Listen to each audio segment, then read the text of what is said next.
there is a wholesale capture of the institutional framework of this country. Complete. There is absolute financial dominance that the BJP has. Right? There is absolute media dominance that the BJP has. It's not just the Congress. The BSP is not winning an election. The Samajwadi is not winning an election. The NCP is not winning an election.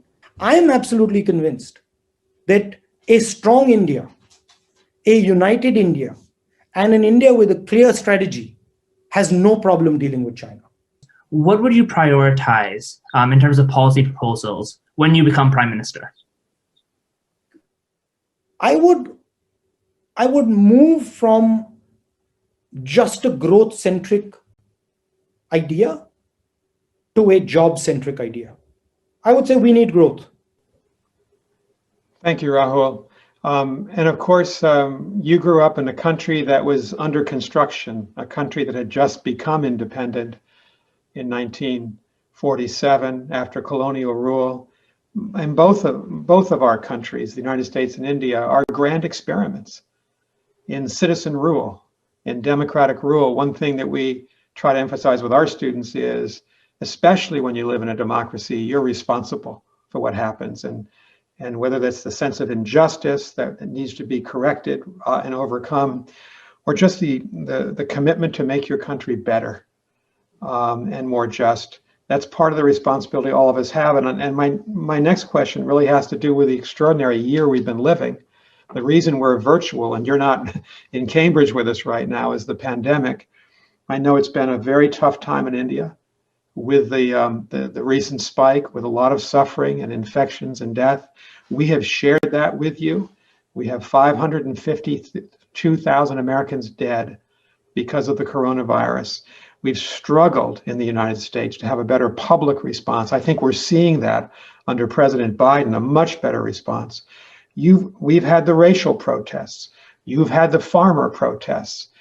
We're the two most important democracies in the world. And I wanted to ask you, how does India recover? I mean, the United States has to recover as well. How do we both recover from this? But particularly in your case, with these cataclysmic events, how do you see India's path ahead? I mean, Corona is one element of it. And of course, there is a vaccine strategy and there's taking care of the disease itself. But I think the disease operates on a particular paradigm, it operates on a particular level of connectivity. And I think we are reaching a point where that level of connectivity is challenging certain structures of ours, certain fundamental structures. The idea of the nation state, the idea of institutions, the idea of how these interact with each other. So those things are sort of coming undone. And we have to think about a new paradigm. Of course, we can't shut down this connectivity. We have to adapt to the connectivity. But we shouldn't move into a sort of non-democratic paradigm, which is easy to do when you're operating in these circumstances. Corona is a huge opportunity, at least in India, to misuse technology, to misuse some of these ideas, to get, the lockdown is a very powerful thing. If you're thinking about controlling a large population, you've got, I've never experienced in my life a year like the one I've spent, where I assume that it is normal for me to just lock myself out. This has never happened. Maybe, I don't know, maybe in World War, during the bombing campaign, but I don't even think that was the case. So there are these new mindsets that are evolving, which are actually dangerous mindsets, and we have to guard against them. But it's going to take a lot of work. From the Indian perspective, India, as I said sometime earlier, is a negotiation. It's a negotiation between multiple ideas. And our institutional framework basically allows us to manage that negotiation. And that institutional framework is under attack. So I worry that the negotiation will break down. And if the negotiation breaks down in a country like India, then we're in very serious trouble. And of course, you're dealing with the pandemic, but you're also dealing with these remarkable protests by the Indian people, at least from the farming community in Delhi and other major cities. How do you respond to that as a political leader and to the demands that those people are making? It's again the way you run the country. I remember when we were in government, we had constant feedback. It would always amaze me at how quickly our system got feedback. It was literally within days, we would get a pressure coming at us, whether it was from farmers, whether it was from laborers, whether it was from big business. There was a feedback loop. And it was, what amazed me is how quick, how effective, and how powerful it was. It was right in our face. And we almost couldn't avoid it. And that feedback loop is now shut. So the model that the government uses and some of the ideas that they project has shut down that feedback loop, right?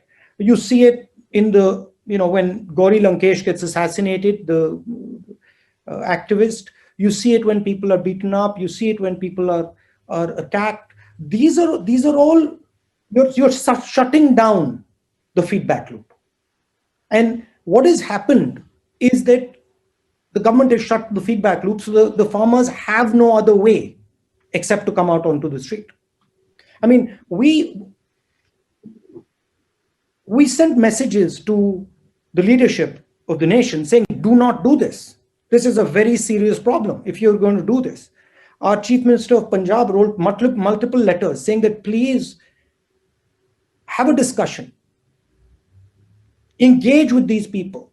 And absolutely, it is important to reform agriculture, 100%.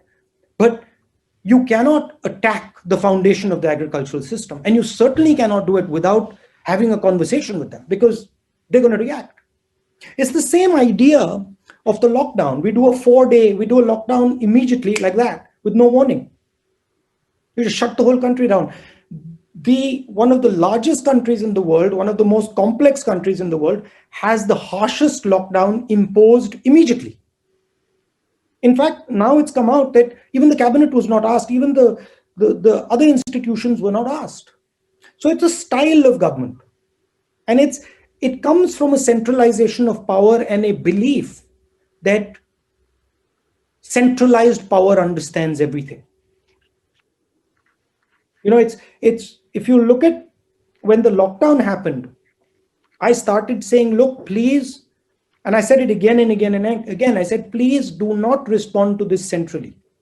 Respond to this in a decentralized manner, devolve power to the states, devolve power to the districts, and let them engage with this problem.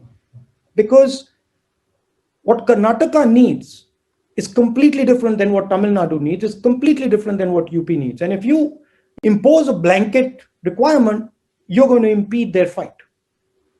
And it took the government a good couple of months to understand that. By then, the damage was done. So the ability to put your message across so forcefully when you control the media automatically stops you from listening. And it puts you in a mindset of, okay, I control the media space, I control the narrative, so I don't really need to listen to anybody. And that's how you operate. And I remember that our entire job was listening for the feedback. We would be waiting when we did something to say, okay, who's going to respond? And now what do we do? That's missing in this government. And that is the case with GST, that's the case with demonetization, that's the case with the lockdown, that's the case with the farm laws. It's a style of governance. When we had a chance to speak the other day, just to get ready for this interview, and we talked about the fact that democracies are being challenged these days by authoritarian powers, by forces within, by populism. In our country, we've gone through the most tumultuous time in my lifetime, especially on January 6th, a violent insurrection to prevent the alternates in power between a defeated candidate, Donald Trump, and a victorious candidate, Joe Biden. In your country, Obviously, Congress has had a great run in government, including in the last decade, but now Congress is out. How does Congress recover its political strength? I mean, at some point, there'll be an alternates in power in India too, the way it happens in all democracies. What kind of changes or strategic choices are you making to strengthen Congress for the political arena? The, we're fighting two elections right now, right? I'll give you an example. And in Assam, the gentleman who's running our campaign over there has been sending me videos of BJP candidates running around with voting machines in their cars, right? And he's screaming at the top of his voice, saying that, look, I've got a real serious problem here. But there's nothing going on in the national media. There is a wholesale capture of the institutional framework of this country. Complete. There is absolute financial dominance that the BJP has. Right? There is absolute media dominance that the BJP has. It's not just the Congress. The BSP is not winning an election. The Samajwadi is not winning an election. The NCP is not winning an election. To fight elections, I need institutional structures. I need a judicial system that protects me. I need a media that is reasonably free. I need financial parity. I need a whole set of structures that actually allow me to operate as a political party. I don't have them. So, what's the answer? The answer is that when you behave the way the BJP is behaving, a lot of people get discontented very fast. And that's what's happening. And so the answer then is to bring these people together. But to understand that we are no longer in the same paradigm we were before 2014. We're in a different paradigm. We are in a paradigm where the institutions that are supposed to protect us do not protect us anymore. The institutions that are supposed to support a fair political fight do not do so anymore. So you can say we are in a democracy, but I'll give you an example. Prime Minister Narendra Modi's app was on one of the biggest operators automatically downloaded. Now, can you imagine if in the United States one candidate had his icon next to the iMessages icon on every single phone, and the other candidate didn't? What would you call that? That's what's happening here. Right? So there is a complete control of the system. But what's interesting to me is that the speed with which people are getting discontented is massive. It's happening very quickly. And so the opportunity for us is huge. We have to redefine ourselves, though. In addition to dealing with the barriers that you've described in Indian politics and Indian society for your political party, what is your economic strategy going forward? I know that even before the pandemic started, India's once very vibrant GDP growth rates had fallen below 5%. And there was a lot of worry in India, among India's friends like me, that India was really slowing down. What is Congress's recipe to bring India back? I mean, ideally, India would want to be a double-digit growth, considering the size of your population, the number of young people coming into the economy every year.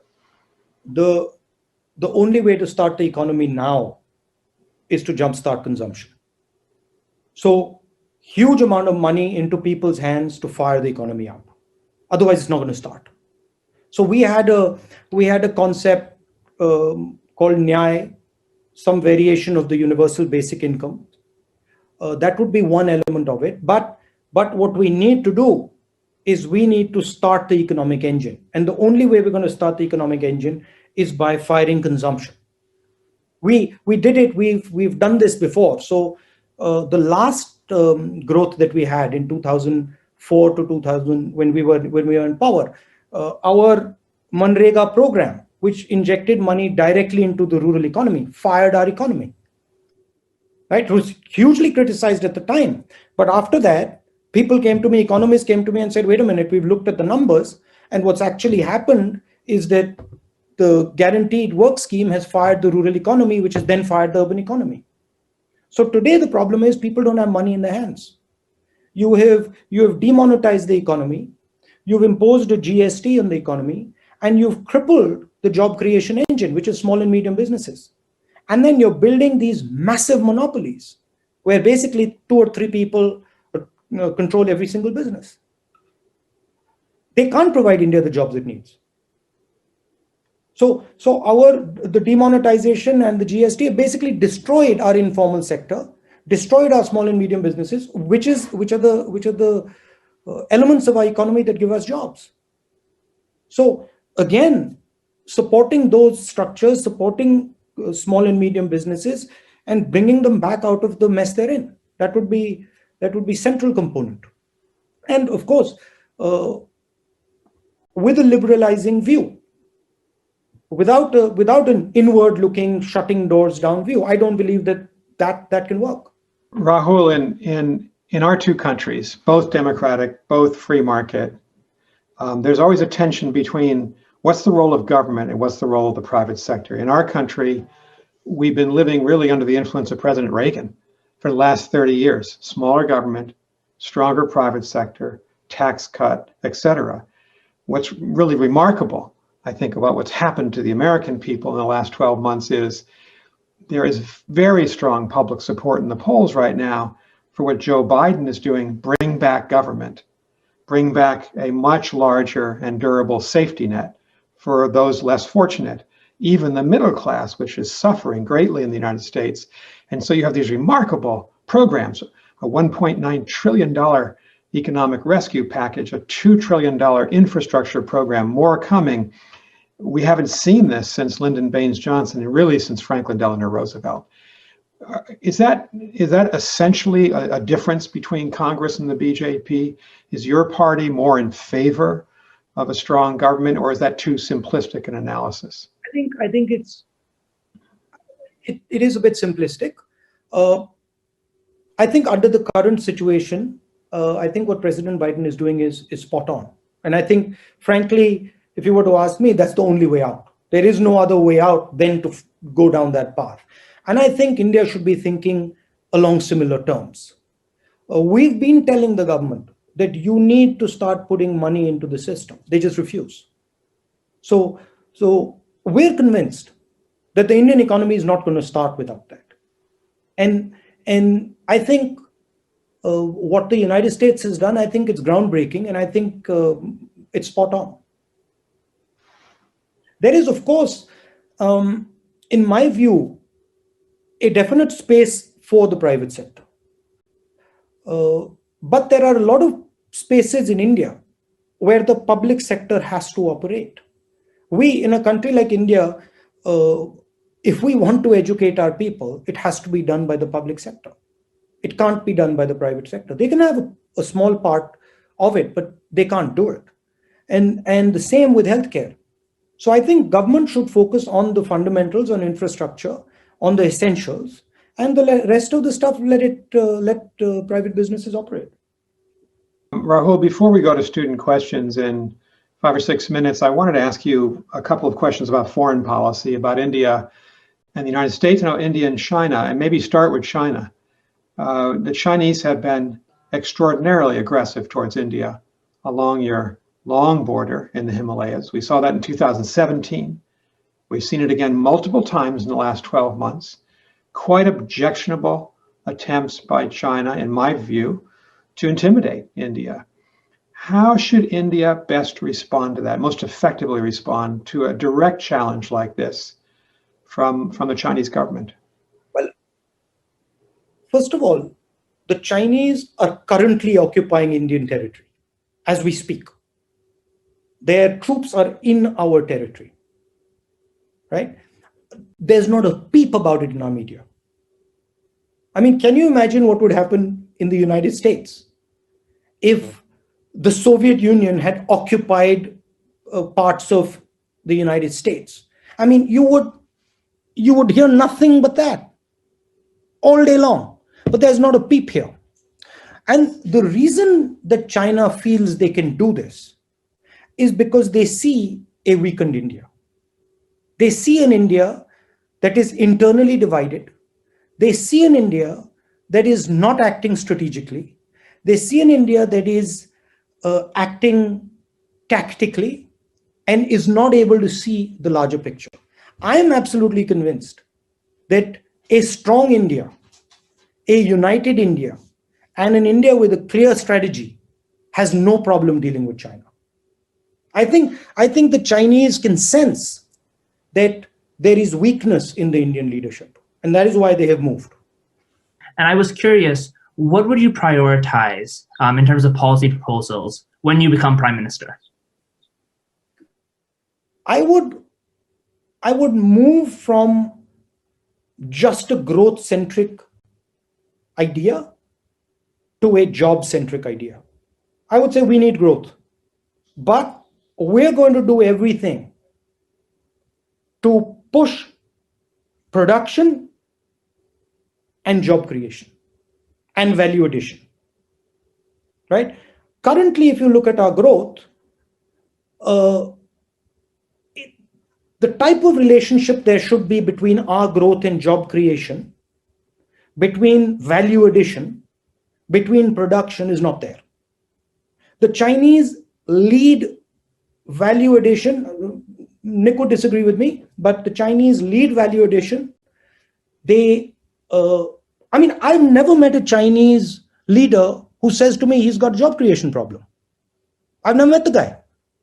This is astounding to me because this is the only problem we deal with, right? So we have to get on that bandwagon. Also, we have to protect, in a country like India, the minimums.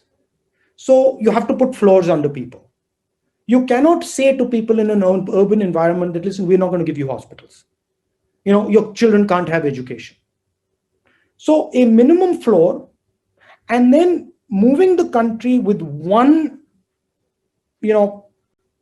forcefully saying, okay, this is a serious challenge now, like the United States is sort of moving towards. What I like about Mr. Biden's plan is that they clearly recognize the problem, that they've understood that now there's a problem, right? That penny hasn't dropped in India.